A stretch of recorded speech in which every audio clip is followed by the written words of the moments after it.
Welcome, everyone, to today's panel discussion called Growth Strategies, Marketing Insights for Nonprofit Service Organizations. We're going to give everyone just a couple more minutes to join and trickle in. But in the meantime, there is a poll in the chat if you want to drop in your answer to kind of get a little conversation going. So what is your favorite digital marketing platform? Maybe it's the one that you enjoy using the most. Maybe it's the one that's given you the best results. So go ahead and drop some answers in there. While we're waiting, Deb and JT, do you want to share what yours are? It really kind of depends for me on what the goal is. I really like when you have a well-curated list, email marketing. I think that gives you the best chance of really getting in to what to the audience you want to reach, and then you can just see exactly where they're going and what they're doing. But I think that's only great if you know who you want to reach and where they are. I think for general awareness, we've probably had the most success with some of our broad Google campaigns. Okay. Yeah, I have to agree with you. My initial thought is, it depends on the content that we're trying to put out. We've learned over the last couple of years what does better on what spaces or in what spaces. But we see the most success from email marketing, and that's come from really working on getting that list right, and making sure that it's segmented, and we're not hounding the wrong people with the wrong content.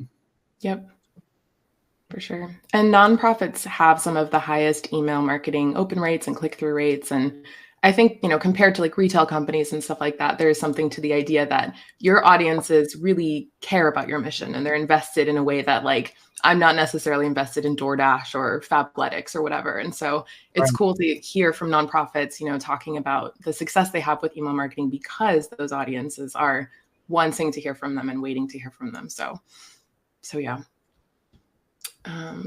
Cool. I'm just taking a look at the results. Looks like email marketing and organic social are tied for the top channels with digital advertising. Oh, all three are tied now. Now things are changing fast. Email marketing is the top contender. No surprise there. Yeah. Cool. Well, I think we can probably go ahead and get started. If you've just joined, feel free to drop your answer into the little poll question there. But I will go ahead and get started. So welcome everyone to today's panel discussion. I'm joined by two wonderful people who work in marketing at nonprofit service organizations, and they're going to be sharing their insights on a variety of topics like fundraising, increasing community awareness of your cause, attracting talent, and just sort of generally breaking through the noise of the loud digital marketing space. So I'm joined by Deb Bonner, who is the Digital Marketing Director at HOPE, which is a nonprofit dedicated to providing educational, residential, and clinical services for individuals with autism and other developmental disabilities.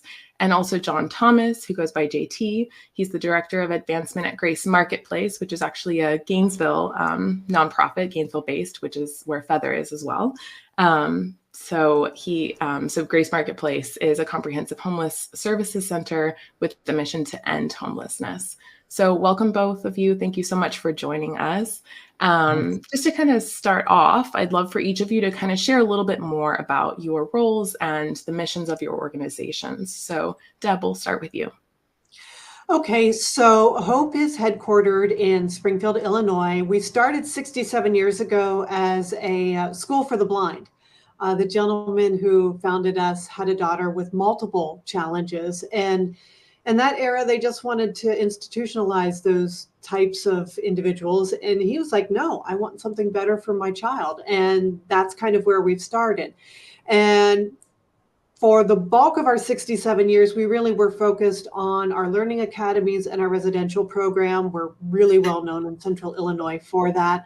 But about 20 years ago, we started expanding into our autism clinics, and we provide ABA therapy for children up through age 8. And in about the past 7 or 8 years, we've been in a pretty big growth pattern where we've expanded out of Illinois into Missouri, Tennessee, Alabama, Texas, with plans to go pretty much everywhere. So there's a lot of growth and there's a lot of keeping up to it. And staffing wise, we're very lean. So as a digital marketing person, I am in charge of our websites. I'm in charge of all of our social media. I'm in charge of all of our digital advertising. I'm in charge of our email marketing. We're trying to get a podcast off the ground, so I do that as well. And in addition to Hope, we kind of broke out our websites and our social media on our different programs, and we have 2 grant-based programs that we're partners with. So there's a lot of moving parts. And I've been in this position about a year and a half, and there have been multiple people in it before me. So it's been a lot of herding cats since I got here. It's like our email database is a nightmare, and we've been really inconsistent with our social media posting because there is so much. So that's actually been kind of my focus. What do we need to do in terms of SEO on our websites? We had no SEO on our websites. So that's pretty much what I'm doing is I'm running around putting out fires, but each time around I'm getting a little bit closer, a little more consistent. We're starting to zero in on where we need to be. Yeah, just so much going on. Yeah, before we went live, I was chatting with Deb behind the scenes, and you were telling me that you had event after event recently, and this is the first week that you don't have something like looming, but you finally get to catch up on all this other stuff. April is Autism Awareness Month, so that's been a big focus of our social media and a lot of our traditional marketing as well. So it's our Christmas season right now, so we're a little crazy. Yeah. Well, hopefully you get a little bit of breathing room after, but I'm sure you won't, but that's how it is, right? In marketing. Yes. Cool. Well, JT, do you want to introduce your role in a little more detail and the mission of Grace? Yeah, for sure. Well, my name's JT.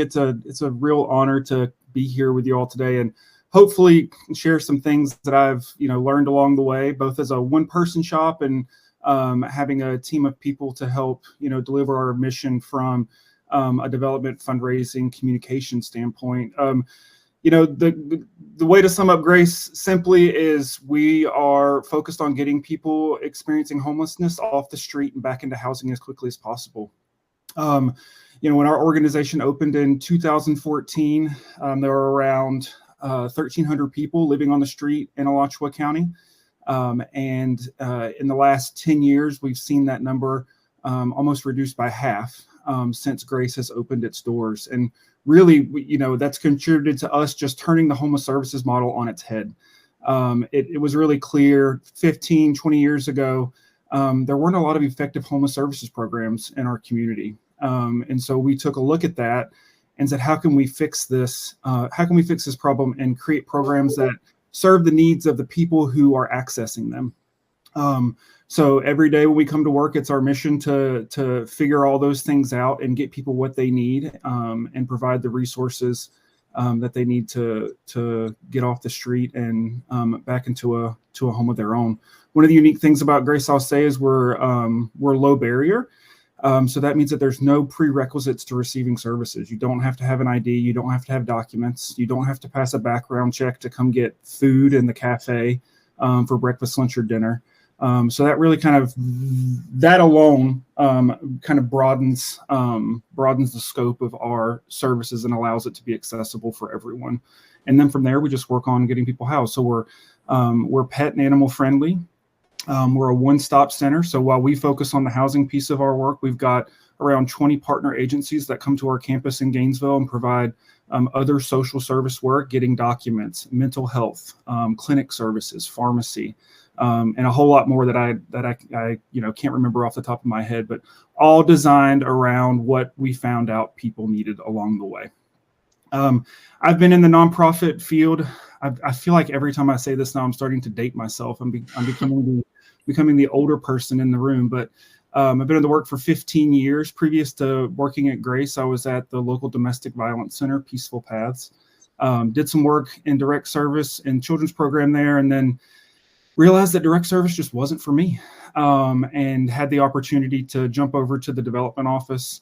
And I've been in professional fundraising now for 10 years. And, as nonprofit work goes, we all know that we wear multiple hats, right? That's said a lot in things like this. So kind of the nature of my job meant that, okay, you're doing fundraising, you're in an outward facing position, communications is going to be your thing. It's the website, it's social media, it's email marketing, it's press releases, it's all the stuff that kind of comes along with communicating with the community about what we do. So I've learned a lot of really cool things along the way, and obviously still learning as technology advances. It feels like by the hour, but I can't wait to hop in here and answer questions and have a conversation.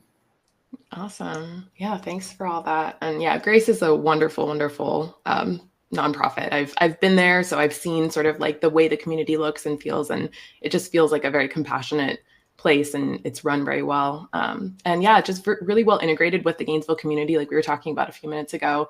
There's a lot of cool fundraising events that are like third-party fundraising events around town that have gotten a lot of traction. So yeah, you guys do a great job with all of that. So cool. Well, welcome again. So yeah, let's dive into kind of talking a little bit more specifically about some of the key marketing initiatives and goals that you have this year and in general for your organizations. So you've kind of talked a little bit about sort of the history of your organizations and who you serve. But if you could talk a little bit more about sort of, your goals and initiatives. Deb, if you want to kick us off. Okay, so at Hope we have really a couple of major ones. One is general awareness of our autism clinics themselves. As I've said, we've expanded a lot. Last year we opened our first clinic in Texas, in Austin. We're trying to get another clinic opened in Smyrna, Tennessee, that we've had some staffing issues for. So because we're always expanding and because it is a very competitive field in some areas, just getting our name out there is really top of mind. So when people start going, where can I find services for my child, Hope pops up. So that is one of our primary goals. But we walk a very tight line of, we can't open new clinics unless we have staff, and we can't take on new patients unless we have staff. But we need the patients. And so it's this kind of these cog wheels spinning each other around. So our other big initiative is recruiting staff and employees. And we really kind of run the gamut on the type of employees we're looking for. Some of our employees are going to be entry-level positions, hourly positions, and just by the nature of what they are incredibly high turnover. So we're always looking to fill those positions. But on the other hand, some of the positions we have to fill, especially as we're opening new clinics, there's a position called a BCBA, Board Certified Behavior Analyst. These are very, very specific credentials. So you have to be super targeted in trying to find these people. And so that kind of becomes, where do we go to get the very specific people we need, and how do we keep generating enough interest that we can keep up with the natural turnover in some of the other positions. So that is really kind of, especially in the last couple of months, recruitment has become extremely important for us. Okay. Cool. Yeah. And we'll dive in a little later in the conversation into some of the specific strategies you use for recruitment, because I think, getting really targeted with highly segmented audiences can be challenging, but there are ways to do it. So we'll get into that more. JT, if you want to talk a little bit about some of your marketing initiatives for 2024. Yeah. So all of our communications and marketing is tied to our fundraising plan. And that's kind of where we start. So each summer, we're getting ready to do it in about a month. We'll start drafting kind of what our hopes and dreams are for the 24-25 fiscal year. And then once that's all done, and that's a team effort. So even though it's fundraising focused, our communications person still involved with that, our community engagement manager is still involved with that, and obviously our executive director is involved with that as well. So we kind of compile all that stuff. We look at what we did last year in terms of raising money. And we try to make a educated guess on where we can increase. Maybe we set a goal too high in terms of revenue. And then we take that and we're like, okay, where can this be plugged in along the way with communications? Is there anything new that might come out of this fundraising plan? Is there any new communication initiatives that we want to do. Is it a blog? Is it a myth series? Is it special email campaign that we want to try out? So, you know, my approach to goals and metrics around marketing are kind of untraditional in that I don't really, in my line of work and what I've done for the last 15 years, it's not really been necessary to say, okay, we want a 15% increase in traffic on our website this year, or we want, you know, a 5% increase in the open and click rate. So it's really what we try and do is focus on each individual campaign or each individual event, and we kind of build out a communications plan from that. What in this campaign do we want people to know about most? What's most important in this particular thing? What's most important in this event that we want people to know? And you know, in the last couple of years, that seems to have worked well. And when we hired our current communications person a couple years ago, it was great because she came in fresh out of college, had a fresh brain for the work, and had just kind of learned all these great things in school, and did a fantastic job, kind of drilling down our focus when it came to communications. So we took a hard look at the things that we were currently doing. It's like, okay, what can we throw in the trash? Like, what are we doing here that not only is a waste of time, but doesn't make any sense and is not really getting any traction with our followers, with the community, with our donors, volunteers. So it's been quite successful, I'd say. Awesome. And that's actually a perfect segue into my next question, because I wanted to ask you guys kind of, you know, as when it comes to growing awareness and recruitment and all of these initiatives and goals, there's a lot more marketing channels now than there were even just a few years ago. And so I was hoping you could each talk about sort of what your organization has done historically in terms of marketing and how your strategy has evolved, you know, in like getting rid of things that aren't working, incorporating new things that are, and sort of adopting and incorporating more channels to reach people across all of these different platforms that now exist. So JT, if you want to start, just because I think it's related to sort of what you were just talking about. Yeah, for sure. So, gosh, when I started this, I remember my boss coming to me 15 years ago and saying, okay, there's Facebook now and there's Instagram and it's getting really big. And we need to be there. So I was like, okay, cool. I've never done anything like this before. You know, back then Canva wasn't a thing, so it all had to be done in Photoshop. And luckily I had some Photoshop experience to get that done. But so we just kind of, again, you know, what do we want the message to be? What do we want people to know? What do we want to get out? And, you know, in domestic violence work, it's a very sensitive topic. There are confidentiality laws that we have to abide by. So sharing the story we found became the story of the people that we served became a little difficult. Unlike what we do at Grace, where, you know, 1 to 2 times a week, we're posting a housing story and it's a photo of someone holding up their key that just signed their lease and they're now back in their own apartment. Those kinds of things couldn't happen in a domestic violence center just to protect the confidentiality of the folks that we serve. So we had to find creative ways, and it was really interesting to test some of those things out. You know, like, okay, if on this one, what if we just use the name and we put this compelling story in the caption? What kind of traction does that get? Or if it's just an infographic with a story. So we took some time to test some things out and finally found the stuff that works. Obviously, you know, doing the wish list Wednesday and the calls to action and the appeals and all that stuff was part of that. So I think I'm drifting here a little bit. Did I answer your question? Yeah. You also answered another question I was going to ask later, which was sort of about balancing, you know, the sensitive nature of certain topics, which it sounds like that was more applicable at your previous job. But I'm sure, Deb, you've had experience with that as well, sort of balancing the nature of the sensitivity, but also the need to do marketing and do it well and drive revenue. And so if you have any thoughts on that. It has been a real challenge for us. And kind of like what JT was like, you know, when I got here, we had Facebook, we had Instagram, we had Twitter, now X. So, you know, we had all the toys. And because there was so much, because there's going to be 5 different accounts, and then we have 5 different programs, and then there's multiple platforms within each of those. And with everything else we have to do, my predecessors and myself as well had difficulty being as consistent as we would have liked to have been with our social media. So a lot of it was, one of the first things I did was I got rid of Twitter. It wasn't doing anything for us. We couldn't post often enough, with the average life expectancy of a tweet at that time being 8 minutes. Yeah.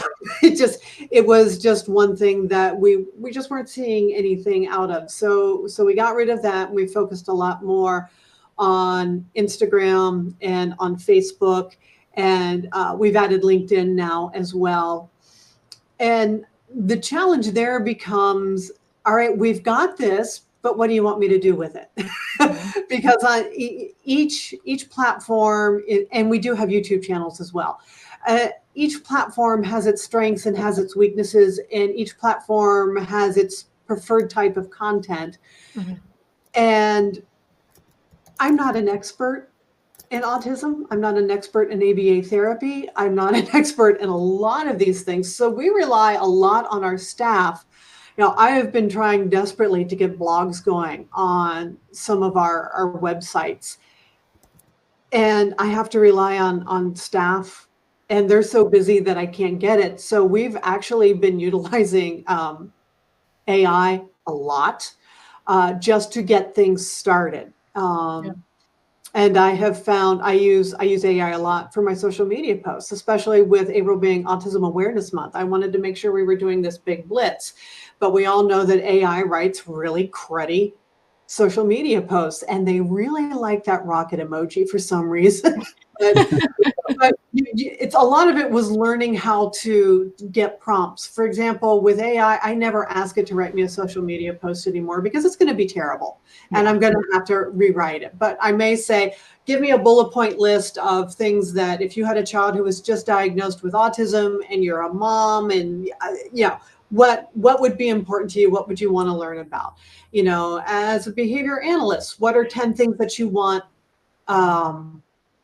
potential clients to know about ABA therapy? And then I may say, okay, take bullet point 3 and expand this into 2 sentences for me. I don't tell it to do any type of social media post.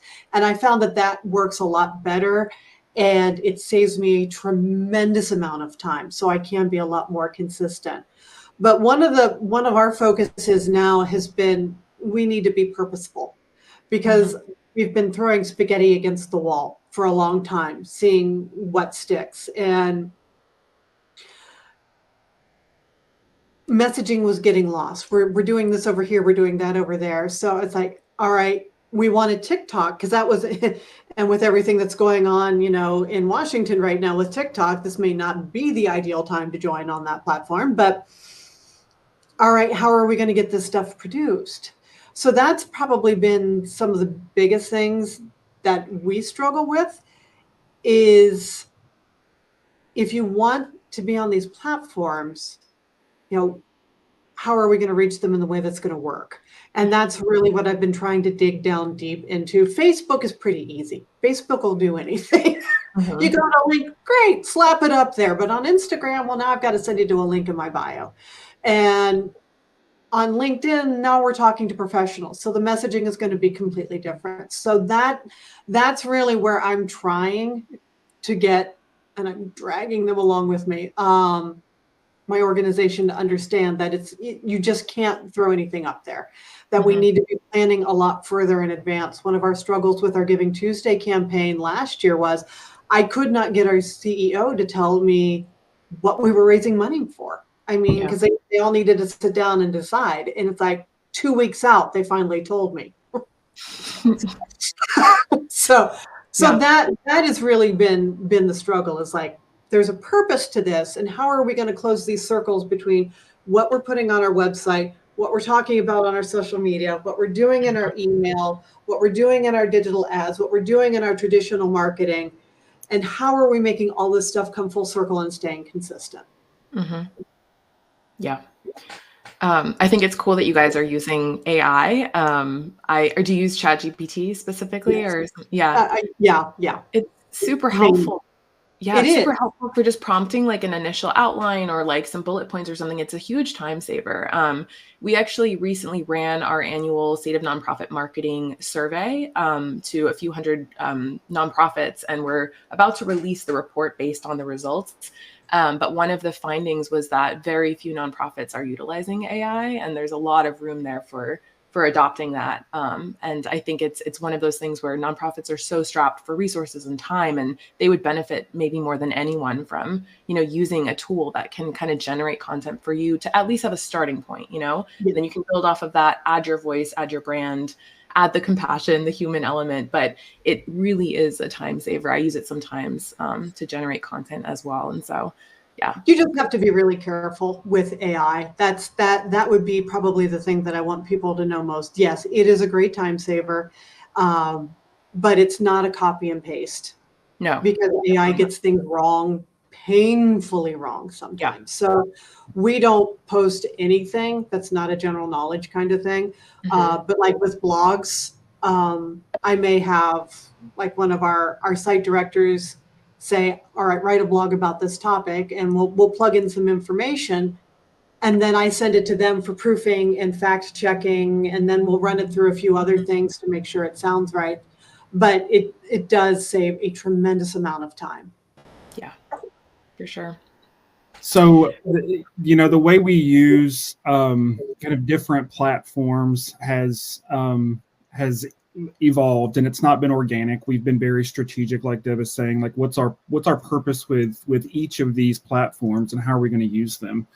For Facebook and Instagram, the content's typically the same. We try really, really hard to not post the same like graphic content on Instagram. We obviously know that photos on Instagram work really, really well. So if we have something on Facebook that might be a little graphic heavy, and we can trim that down a little bit and make it more photography centered, we try and do that. Sometimes posting stuff on the timeline or on the Instagram feed just doesn't work. We need more space than a little 600 by 600 inch square to get all the content in. So we'll do a story. And what we found over the last couple of years is Facebook stories seem to get more traction, and they get traction from the people who want to hear from you most. So spending a little bit of extra time on kind of curating these Facebook stories for campaigns and events has been successful in terms of reach. For LinkedIn, we hadn't been using that. We just started using it, I don't know, 3 or 4 years ago. And that's all professional related stuff. So we don't really post any programs driven content on Instagram, on LinkedIn. It's internship openings, it's volunteer opportunities for organizations and their team members. It's obviously job openings. We also have started posting event sponsors and like all the graphics that come along with someone sponsoring an event and giving recognition for that. All that happens on LinkedIn. I'm not quite sure the algorithm that organizes LinkedIn's timeline, but so it becomes a little difficult to navigate that when you are personally looking at your timeline and you see that something was posted, I don't know, 3 days ago or 6 days ago even. So figuring out how to kind of stay relevant on LinkedIn and keep stuff front of mind. And at the beginning I meant to mention all of our content, if you took a look at our socials today, it's all driven by a branding guide. That's where we start. So it all looks consistent. And if someone's scrolling, our goal is that without even looking at the name of the page or the logo and the little icon, that they know that it's from Grace Marketplace. We typically stamp our word mark on everything that we put out. From time to time, that word mark is teeny tiny, but it's still there. And then campaigns also have kind of their own look and feel. So that way if someone receives something in the mail and they get on Facebook and they haven't given yet, it's a good reminder. Oh, I saw this in my mailbox. this is familiar to me. I want to check it out some more. So I hope that kind of gives a quick overview of how we use the different platforms. Yeah. And I think, multi-channel marketing is becoming such a key part of reaching people, especially new audiences, younger audiences, growing awareness. You want to be getting like multiple digital touch points with people over time, sort of along their individual journey with your organization. And so, if you could speak a little more to sort of how you manage all of those channels and think about, that digital journey that people take with you and how you make sure that they're having sort of a cohesive experience with your brand, with your organization. Yeah, I mentioned communications plan earlier for events, campaigns. And that's kind of, it really is the roadmap to kind of getting through a campaign and communicating with that. So we include everything in that communications plan. It's the direct mail drop date. It's the 1 or 2 emails that we're going to send out as part of the campaign, who they're going to go to. What are the Facebook and Instagram social posts going to be the same, or do we want to make that content a little bit different? Do we need to use LinkedIn for this particular campaign or event? And if we do, what are those posts going to look like? And is it business driven? So that way people will want to pay attention to it. So we've used a couple of different social media management platforms. In like anything in technology, nothing is perfect. You just really got to find the one that fits your budget is the biggest thing, and one that works for you. So we finally have, after trying 2 or 3 out, have landed on one that really works for us. And I left that decision up to our communications person. Like, you're the one that's going to be doing this. I want you to decide, what you're using. So rather than having to go to each individual platform and schedule the post out there using their scheduler, we're able to do it kind of all in one spot. And it just makes it a lot easier when, we're putting together proofing docs to look at it as a team and make sure that the campaign is shaping up the way we want it to be. And when these communications start going out, that, as Deb mentioned, it is all cohesive and it does all make sense and it is all connected. And that, at the end of the day, it is mission driven, no matter what we're putting out. Deb, do you have any thoughts on sort of managing multi-channel marketing, managing sort of like your branding across channels to give that cohesive journey? Yeah, we have a branding guide too. So just like JT said, we use the exact same colors and style and feel, and everything is logoed. So JT, can you hear her? Yeah. Oh, okay. Wait, something's wrong with my... I'm just going to keep talking. So if people can't hear me, you just go ahead and put it up in the chat.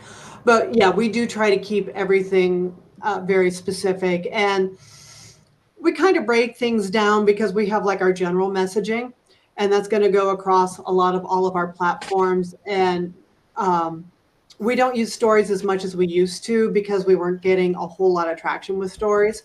One of the things that I've really been focusing on is using Reels a lot on Instagram, because that's a great way to get in front of new people who may not be as aware of you.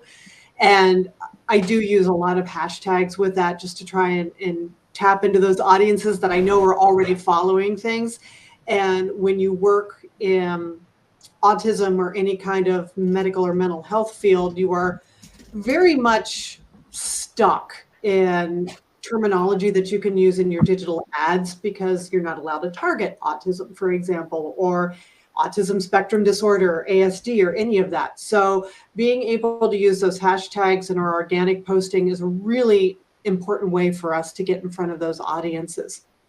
So we were using a company where we were using Loomly for our planning. But I actually kind of like going to the different platforms, especially since LinkedIn finally decided to join the party and let you pre-schedule. I like being able to get in front of those metrics every day and look at things every day straight from the horse's mouth. But since we're only on 3 different platforms, it makes it a lot easier than And since I'm really the only one who's doing this stuff, I don't need to worry as much. So we decided we would save money because they're really good. We really liked Loomly. You could get a lot of really great information about it, but they are expensive. So we felt that that was money that we could spend in other places a little bit better.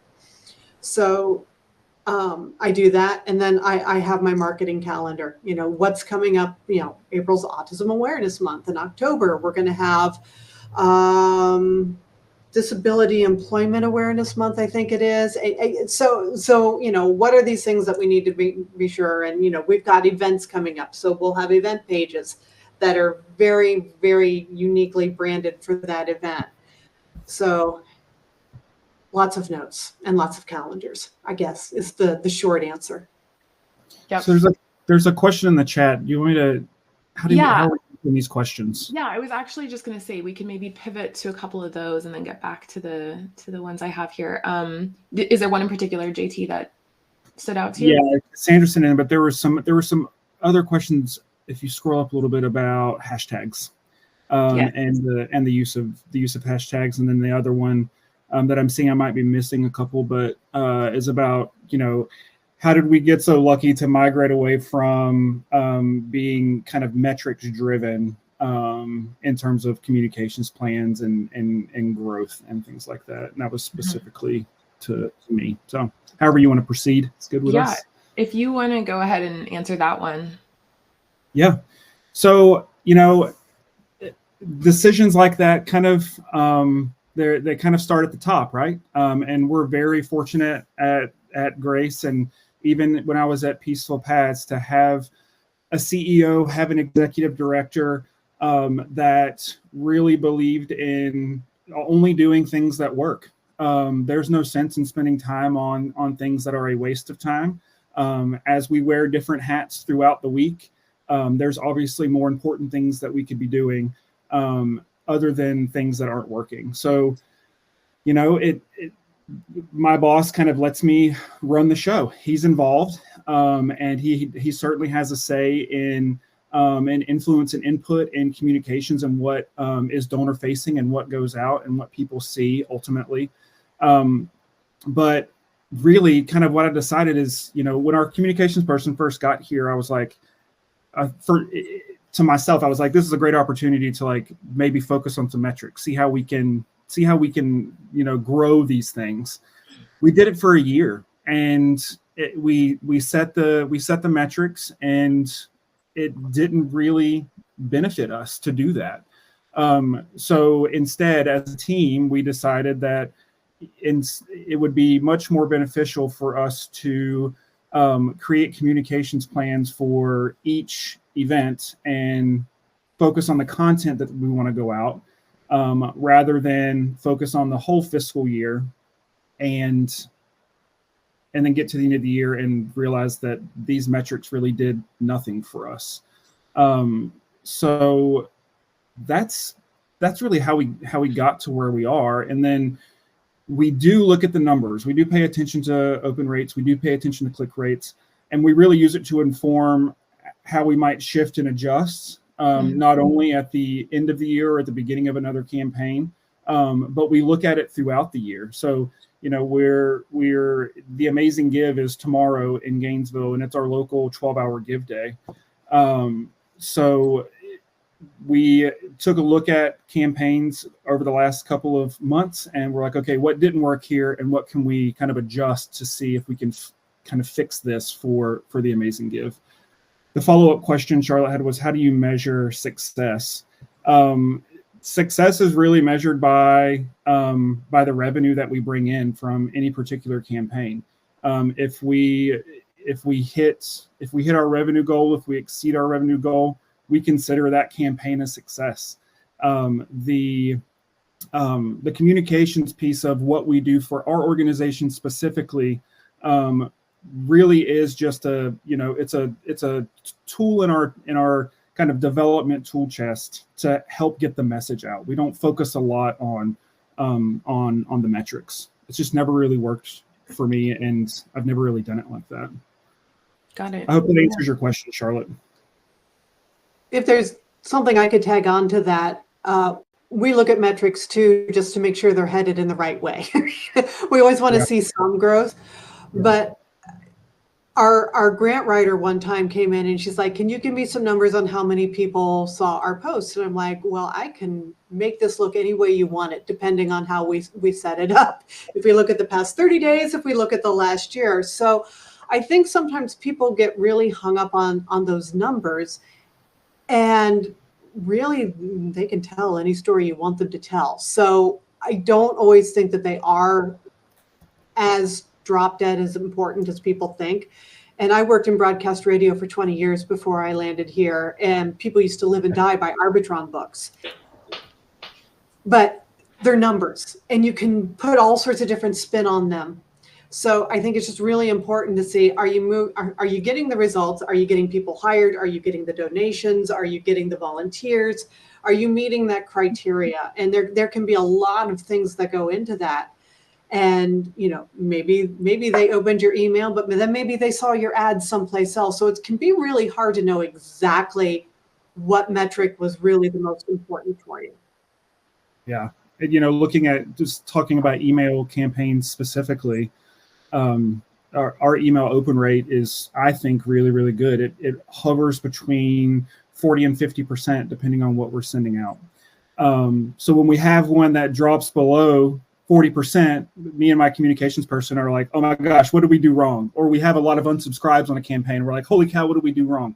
And we take a look at it. Maybe it's, we just did a database import into MailChimp.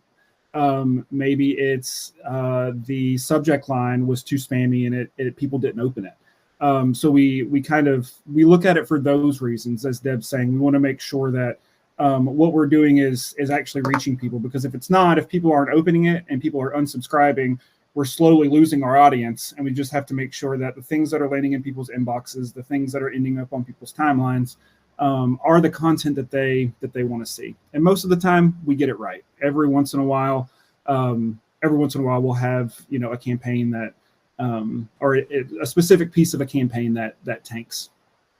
Yeah. Another thing I hear a lot from nonprofit marketers is that having those metrics does give you an opportunity to sort of present the value of marketing internally, whether that's to, you know, board members or other teams internally, just to kind of show that marketing isn't just off in a corner, kind of doing its own thing. You're really contributing to funds coming in and to, you know, recruitment initiatives and all of those things. And so could you maybe speak to how you've found that having some numbers and having some metrics does help with, you know, budget things, and just like having that sort of internal support for the work you're doing? Well, for us, we're very grant driven in some of our funding, and we absolutely have to provide those metrics as part of the grant application or as part of the grant follow-up, because, you know, we may have to do so many number of posts, and we may have to tag someone in that post, and then they want to know how many people saw it, how many people interacted with it. So in those cases, you have to have it. It's not like, that's not important. Right. If we want the money, we have to have it. And again, our board is very metric driven, which I find kind of humorous, because I don't think many of them really understand what the metrics are saying, because I can pick and choose numbers that make us look the best. This ad had 55,000 impressions. Well, that's great, but our click-through rate maybe wasn't where we wanted it to be. So, you know, it's a lot of what I do is pick and choose what I think people want to see the most and what's going to excite them the most. Quarterly, we have to provide how many follows and likes and all of that we have on social media. So, and as long as it's growing, they're happy. Mm-hmm. So it just, again, I think it much like posting to the particular audience on the platform, you have to know who your audience is, wanting the metrics and why they want it, and what's going to make them happy and feel good about what they're doing. Yep. I identify with what's development and communications doing up there all day? Do they just sit around and play on the internet? Yeah. So we do. It's really fun we use Slack internally as a communication tool to communicate with our team. And every time someone gets housed, our housing specialist will post a photo of them holding up their key, and they'll give a little story. And that's the content that we take and then use for communications. And, you know, frequently these housing stories will get like 1,000+ interactions. It's common for us to, on average, I would say, you know, for a housing story specifically, probably 150 to 200 likes or interactions. We get some comments along the way, but it's mostly people clicking the love button, people clicking the like button. And when it gets up to that point, or when it goes over that and exceeds it, we are quick to do a screenshot of that and send it out to the team and say, look how much our community loves what you're doing. Keep these stories coming. And it really does energize our team to share the work that we're doing. You know, our grants manager always says, no money, no mission. And my communications person and I like to say, like, no content, no communications. Like you know, we have to have the stories to tell as we are putting together these campaigns. So that's kind of how we engage it. Our board could care less, luckily, about metrics. And again, I think that starts at the top. Our executive director has kind of prioritized what's important, and you know, the open rate and click rate and engagement percentage and all that stuff on social media isn't really high at the top of the list of things that we want to look at as a group. Internally in our department, we certainly look at it. Leanna had asked a question about poor open rates and click rates. And I can speak to that because prior to our current communications person coming on, we were just trying to make it happen. We didn't have a dedicated communications person whose job it was to work on these campaigns and social posts and emails. So our click rate, or our open rate, was also really, really poor. Our unsubscribe rate was high. If for each email that we sent, we would have a ton of people unsubscribe. So what we ended up doing to help when our current communications person got to us, I had her go through and clean up our list. I'm like, you know, it's going to dramatically decrease the amount of people we have on our mailing list. But if we do it now and we do it in the right way, that's going to increase engagement because we're going to have the right people on the list. They're going to want to open our emails. They're going to want to see what we have to say.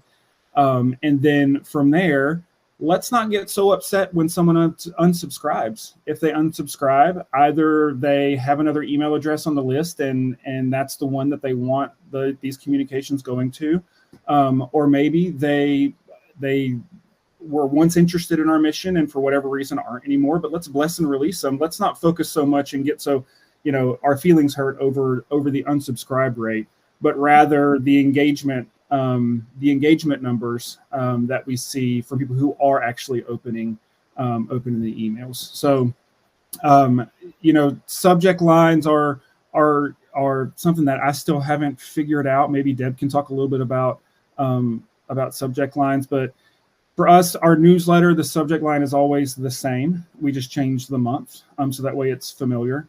And then it's, you know, really campaign specific, and we try and keep it short and brief. We don't want this long drawn out subject line. But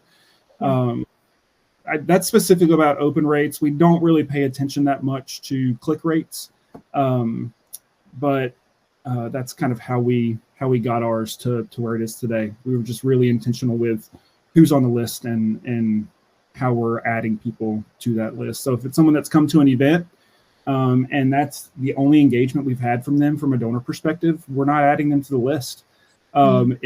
If someone has volunteered and that's the only engagement that we've had with them, we probably aren't going to send them emails and appeals asking them to give us money, except for like the big ones end of year. So yeah, getting into sort of email segmentation there and like making sure you know who you're talking to and sending them the most relevant message.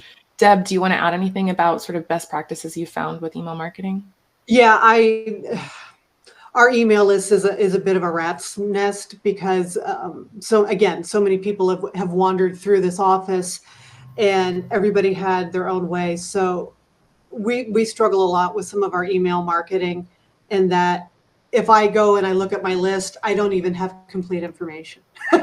Are you in Illinois? Are you in Missouri? Are you in Tennessee? No. Why did you sign up? Who are you? What are you doing?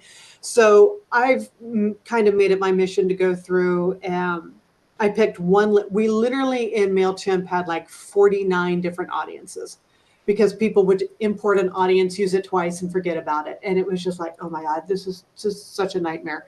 So I just picked one list that was labeled master. Again, I have no information, but we just started working it. We got rid of all of the cleaned addresses because there was no point in having them. We archived all of the unsubscribed, and it was a lot. It was a lot. And now I'm slowly going through, and now that I have like a year's worth of emailing consistently, seeing who is actually opening these. And if your open rate is like 20% or less, then I'm going to move you to a different list, or I'm going to archive you because you're not engaged with us. It's going straight to the spam filter if you're even seeing it. Mm-hmm. So I think the most important thing, like JT was saying, is just having that really clean, curated list, very well segmented, very well labeled, so you know exactly who you're emailing and why. Mm-hmm. The other thing that I like to focus on is that we know that the bulk of the people who interact with us are on mobile devices. They're reading their emails on mobile devices. They're going to our websites on their mobile devices. They're looking at our social media posts on their mobile devices. So that's a very teeny tiny screen. And that means that I want to have teeny tiny headlines, but mm-hmm. something that's going to grab right away.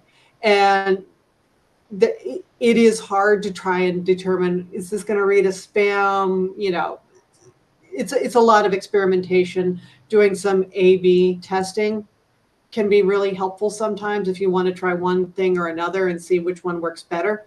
But it's just one of those things that it's kind of a learning curve, and each campaign is going to be a little bit different, and each audience is going to be a little bit different. But generally speaking, shorter I have found is better. Yep. Cool. Yeah. So we segment. The only time we use heavy segmentation with our list is if we want to communicate to a specific group of volunteers. We'll segment that. Outside of that, it's when we're running our large direct mail campaigns, and the email list segmentation matches the direct mail segmentation. So we make sure that the letter that people are receiving in the mail, they also receive a condensed version of that letter by email. We don't send them the full thing because that's way too much. And Deb's right. If you're looking at it on a phone, you're going to death scroll to get to the end of the letter. And by the time you get halfway, you're going to be like, oh, screw this. I'm not reading the rest of it. So kind of tailoring that message on the email side of things, and making sure that, in direct mail, if you're using unique donation form links that have specific dollar amounts for that particular segment, that you're also using those same segmented or those same unique giving links on your email segmentation as well. So we've found kind of breaking those two things out and mirroring the segmentation list really, really helps. And when we pull it into our email marketing tool, we use tags rather than building a new audience. So that way we can pull the tag and say we want it to go to these people, and we have a tag for each segment. So that way the audience list doesn't get so long that you have to scroll through it and find what you're looking for. There's another question from Brett in the chat. Can either of you talk about fundraising success through events? So I know you both host some really successful events. Can you talk a little bit about how that brings in funds, and how does that rank, compared to other initiatives like email or other channels? We our communications marketing and our development department are connected but separate, if that makes sense. So Our development team, her database is in Boomerang, so she can really measure each metric, and it does a whole lot of really funky stuff that I'm not a development person, so I don't know. But she will give me a lot of the links, like, so we know that we're going, which email is going out when and which audience. So she may even pull certain audiences for me, so we're going to it. But a lot of times with my email, because I know she's already touching them in Bloomerang, I want to touch a different audience. So we kind of experiment a little bit with that. And, our biggest fundraiser is something that's called Style of Hope. It's a fashion show that we do in the fall. It's very cool. It's a lot of fun. And that probably brings in $30,000, $40,000 for us. So my goal isn't necessarily as much with fundraising as it is with just creating excitement and creating awareness. Mm-hmm. So we do a big, massive email campaign with this, not even necessarily targeting our donors. I'm looking for people who are looking for a fun event to go to that is maybe family friendly. It's probably not, it's not family friendly, but it's not exactly something little kids are going to enjoy. But if you wanted to take them, you could. But do you like fashion? Do you like clothes? And we do highlights of, who our pop-up stores are and all of this stuff. And we do a big highlight because one of the caterers for the event is really well known in our areas. So we like to make sure that people know that this person is going to be there. So that is really my goal. I leave the fundraising to the development person, and she'll tell us, all right, tickets are going great, or we need to do another boost with tickets. But my goal is just to generate excitement. So these people we've touched are just champing at the bit the day that those doors open. So as long as we're seeing that growth, we're pretty happy. Great. JT, any thoughts on fundraising through events? Yeah, events are a beast. I will say that. So we start talking about events, we could be here for another 3 hours, I think, if not more. I think it's just making sure, again, that, at the beginning of it, when you sit down with your committee, that communications is part of the plan. And if as you get closer and closer to the day of your event, things get crazier and crazier. And it's very easy, from my experience, for communications to get lost. You kind of talk about stuff in theory at the beginning, don't really develop a plan, and then a month out, you're like, holy cow, we've got a whole list of sponsors we have to recognize. When are we going to fit them all in? So making sure that, events are considered when making your kind of annual communications plan, where you're looking at the calendar year or the fiscal year at a glance. So that way you're not flooding people's timelines with, or inboxes with a bunch of content, but being really strategic about it. We have one signature fundraiser at our organization. I'm really happy to say that that's the only event that Grace manages. That's by design, by the way. When I got here, we were not doing any events, and I'm like, we'll do one, and it's going to be great, and it's going to be big. And then we'll have some other cool third-party fundraisers on the side that are already happening, and we'll lend support to those folks. But we're going to focus all of our time and energy that we have left over after we do all the things on this one event. And what we found is, in year one, we just wrapped up the 4th annual in February.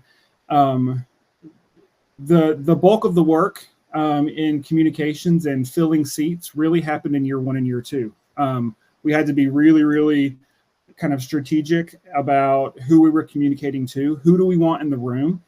We had the benefit of, setting up an inaugural event and setting up an event where it's $125 a person. It's a big money maker for our organization. So we wanted to make sure that we got that right. So basically the way we ran it is we didn't turn to social media to start. That wasn't part of our plan. We looked at our donor list and we said, okay, of the people on this list, who do we want in the room? Who needs to be there? And that's really where we started. And that got us about, half, 75% capacity. And then we opened it up and did a major push on social media and email to get the room filled. And fast forward to today. To start, our inaugural event happened about 3 months into 2021, so we were still very much into all things COVID. But for inaugural event, we raised $45,000. Fast forward to a couple of months ago, we were able to raise $110,000 for the 4th annual. So, being strategic about where you want to end up absolutely pays off in the end. And I will tell you, the road to get there is really, really painful. Events are stressful as it is, but knowing what you want and just being able to stick with the plan, even though it might not be working in the moment, but you still feel like you're chipping away at it based on everything that you're looking at, you'll eventually end up where you want to be. I hope that answers the question about how we kind of manage fundraisers. We don't do a lot of it, so I can't speak to a lot of strategy. So yeah. Going back to the question that Brett asked, is like, how does events rank versus email and paid social? I would say that's kind of a tough call. We had our gala just a couple weeks ago, and there are a lot of galas in our area. So it's a lot of work. Yeah, we did raise a good chunk of change with it. And we probably raised more money in that one evening than we would do in 2 or 3 months of paid advertising or social media posts. But when you look into the months of preparation that goes into it, it's really fun to fall in love with those big numbers of like, wow, we raised 40,000 or 100,000 or even 10 or 15,000 versus, my Giving Tuesday campaign last year only raised a couple of $1,000s because we got such a late start on it. So a lot of it, I think, is going to depend on how much planning goes into each one, and how broad of appeal goes into each one. A gala is really very narrow because people don't like going to hotels, eating dried out chicken and things like that. So generally, that's your donor base right there. Something like a fashion show or a Style of Hope, we can grow that. And that one is going to grow. And when we really get to it and we really start focusing on the growth, we're going to be able to print our own money on that. But we've been doing this for many moons, and it's a lot of work. Yeah, I think the heavy lift of events is something relatable to everyone. But yeah, and it makes sense that it depends on the type of event too. I'm sure a lot of, different amounts of work go into different types of events. And so, and I would also say that events are not for every organization, at least big ones. I think just about any event can put on a trivia night, or any organization can put on a trivia night, and you can do some of these smaller ones. But you need to have the people to do it. You need to have the volunteer base to help you do it. You need to have the donor base that's going to be interested. And quite honestly, you need a board that's well connected in your community for some of these bigger ones that can really get some of the heavy hitters. There's an organization in town that does a big event every February, but they never put tickets on sale because they require their board of directors to fill all the spaces. So if you don't have that really deep connection with the heavy hitters in the community, you might not want to do a big event because it's a lot of work. And if you don't have the support, your risk of failure is actually really pretty high on some of these events. I had just another couple. Do you each have like a couple more minutes to spend on here? I know we've gone over a little bit. Yeah.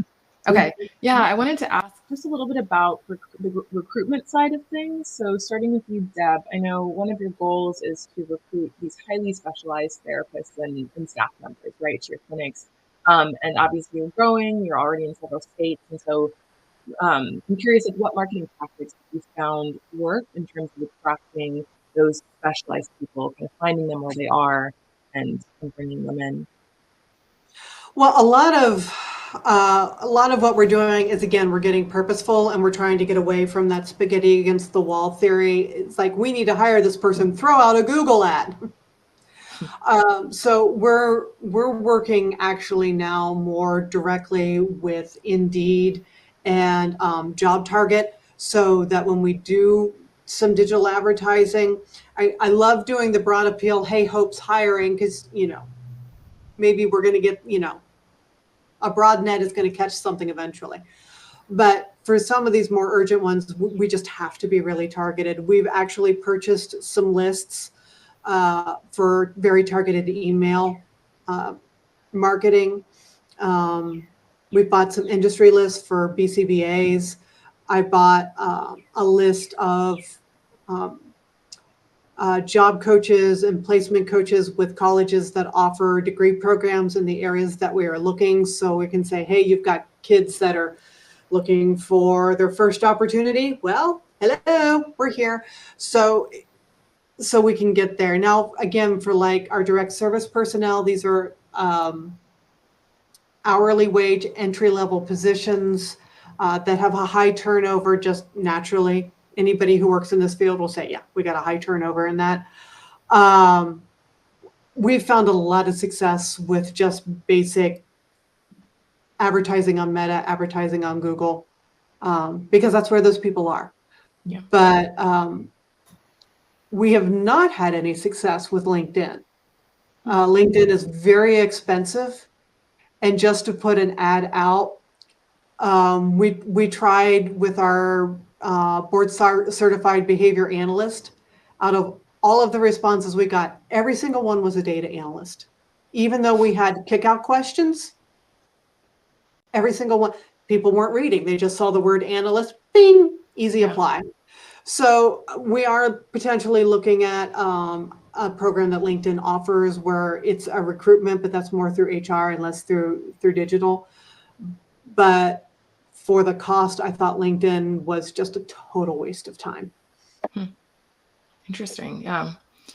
JT, so obviously Grace succeeds largely through, the dedicated volunteers that you have coming again and again. Can you speak a little bit to how you reach and retain those volunteers and any challenges you might have faced in doing that?